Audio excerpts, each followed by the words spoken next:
Bonjour tout le monde.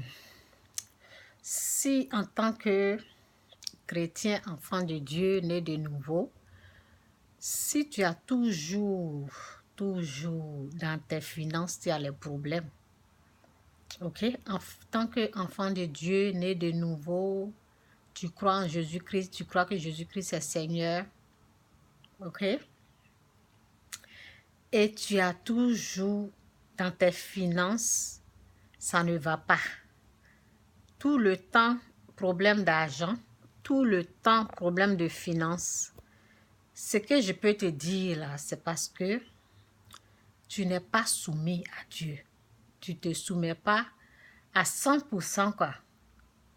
La soumission fait partie. OK? C'est ça. Il y a rien d'autre, quoi.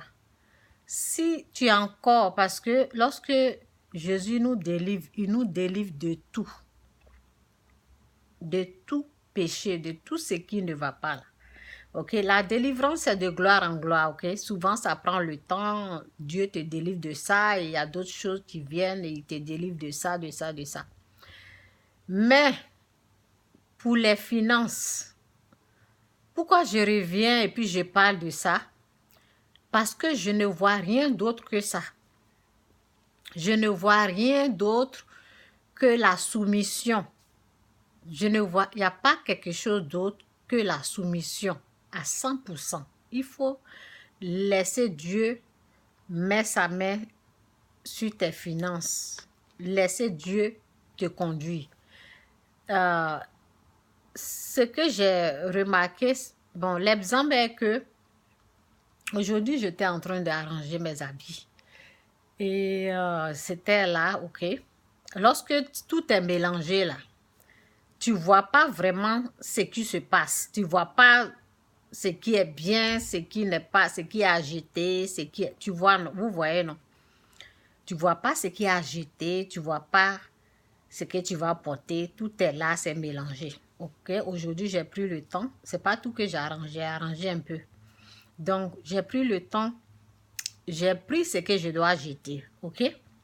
C'est la même chose pour les finances. Lorsque Dieu a la main sur tes finances, lorsque Dieu contrôle, tu vas savoir où tes finances étaient attaquées. Tu vas voir bien clair. tu vas voir clair dans tes finances. Tu vas voir c'était à quel niveau mon argent était plus attaqué et comment. Lorsque tu laisses Dieu prendre le contrôle, tu peux bien voir ce qui s'est passé avant. Et c'est un peu ça pour les finances, ok? Je vais passer là pour continuer avec le message des miracles de Dieu, quoi. Les miracles de Dieu, ce qui peut arrêter les miracles de Dieu, ok? Lorsque Dieu il est en train de faire des miracles dans ta vie, ce qui peut arrêter les miracles de Dieu, il y a la peur, il y a l'inquiétude, et il y a, oui, la peur, l'inquiétude, et puis les plaintes.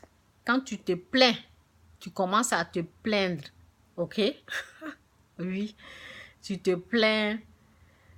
euh, Vous voyez, non? Tu commences à bavarder là. Ben, les plaintes, moi, je ne savais pas que ça peut arrêter les miracles. Ben, aujourd'hui, je le sais.